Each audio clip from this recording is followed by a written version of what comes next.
ਤੇ ਬਿਲਕੁਲ ਮੇਰੇ ਪਿੱਛੇ ਤੁਸੀਂ ਦੇਖ ਰਹੇ ਹੋ ਕਿ ਇੰਡੀਆ ਦਾ ਝੰਡਾ ਨਜ਼ਰ ਆ ਰਿਹਾ ਔਰ ਨਾਲ ਹੀ ਪਾਕਿਸਤਾਨ ਦਾ ਝੰਡਾ ਹੈ।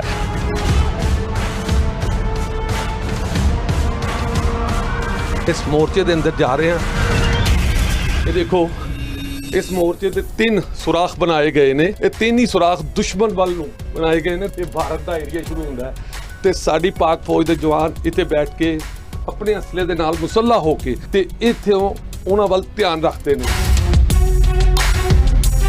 ਜ਼ੀਰੋ ਲਾਈਨ ਵਾਗਾ ਬਾਰਡਰ ਤੇ ਜਿੱਥੇ ਅਸੀਂ ਦੇਖ ਰਹੇ ਹਾਂ ਕਿ ਇੰਡੀਅਨ ਮੀਡੀਆ ਦੀ ਤਰਫੋਂ ਬੜਾ ਵਾਵੇਲਾ ਕੀਤਾ ਜਾ ਰਿਹਾ ਹੈ, ਲੋਕਾਂ 'ਚ ਖੌਫ ਪਾਇਆ ਜਾ ਰਿਹਾ ਹੈ ਤੇ ਬੜੇ ਮਜ਼ੇ ਨਾਲ ਇੱਥੇ ਜਿਹੜਾ ਲੋਕ ਆਪਣੀ ਖੇਤੀਬਾੜੀ ਕਰ ਰਹੇ ਨੇ।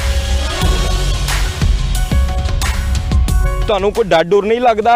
ਕੀ ਕਹੋਗੇ? ਚੀਜ਼ ਦਾ ਸਾਨੂੰ ਰੱਬ ਤੋਂ ਇਲਾਵਾ ਕਿਸੇ ਦਾ ਡਰ ਨਹੀਂ, ਸਾਨੂੰ ਮੋਦੀ ਦਾ ਕਾਹਦਾ ਡਰ ਹੈ। ਪਰ ਜੰਗ ਲਾ ਕੇ ਤੇ ਵੇਖੇ, ਅਸੀਂ ਬਿਲਕੁਲ ਤਿਆਰ ਬੈਠੇ ਹਾਂ ਇੱਥੇ। ਤੇ ਕੋਈ ਹਮਲਾ ਹੋ ਗਿਆ ਤੇ ਫਿਰ ਕੀ ਕਰੋਗੇ? ਅਸੀਂ ਇੱਥੇ ਹੀ ਬੈਠੇ ਆਪਣੀ ਫੌਜ ਦੇ ਨਾਲ ਖੜੇ ਹਾਂ, ਹਮਲਾ ਹੋਏਗਾ ਤਾਂ ਫਿਰ ਵੇਖੀ ਜਾਏਗਾ। ਇਹਨਾਂ ਨੂੰ ਜੇ ਲੰਘ ਵੀ ਗਿਆ, ਅੱਗੇ ਬਹੁਤ ਤੇਜ਼ ਲੋਕ ਨੇ। ਕਦੋਂ ਲੱਗੇਗੀ, ਕਦੋਂ ਅਸੀਂ ਅੱਗੇ ਜਾਣਾ ਹੈ? ਜੋ ਸਾਡੇ ਵੱਡਿਆਂ ਨੇ ਕੀਤਾ ਅਸੀਂ ਉਹੀ ਕੰਮ ਕਰਨਾ ਹੈ। ਘੇਰ ਘੇਰ ਕੇ ਮਾਰਨਾ ਹੈ, ਭੱਜਣ ਨਹੀਂ ਦੇਣਾ। ਪਹਿਲ ਅਸੀਂ ਕਰਨੀ ਨਹੀਂ ਤੇ ਦੂਜ ਅਸੀਂ ਕਰਨ ਦੇਣੀ ਨਹੀਂ। ਅਗਰ ਕੋਈ ਉਹਨੇ ਜਹਾਲਤ ਕੀਤੀ ਇਹੋ ਜੀ, ਅਲਹਮਦੁਲਿਲਾ ਉਹਨੂੰ ਪੂਰਾ ਜਵਾਬ ਦਿੱਤਾ ਜਾਏਗਾ। ਆਵਾਮ ਸਾਡੀ ਜਿਹੜੀ ਹੈ ਉਹ ਫੌਜ ਦੇ ਨਾਲ ਬਰਕਰਾਰ ਹੈ।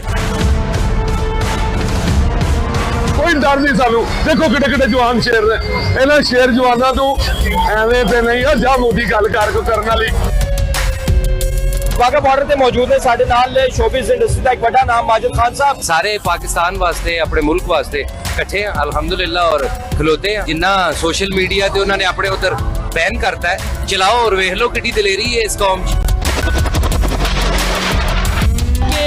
पाक भारत तनाव की सूरत हाल बनी हुई है तो इंडिया जेह्ड़ा है वो बोंगियां मार रहा है।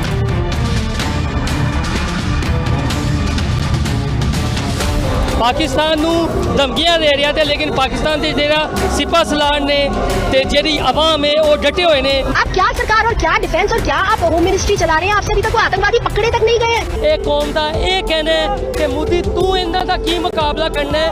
पहले साडियां मीम्स दा ते जेह्ड़ियां टिकटॉक बना रहे हैं उन्हां दा ते मुकाबला कर लो।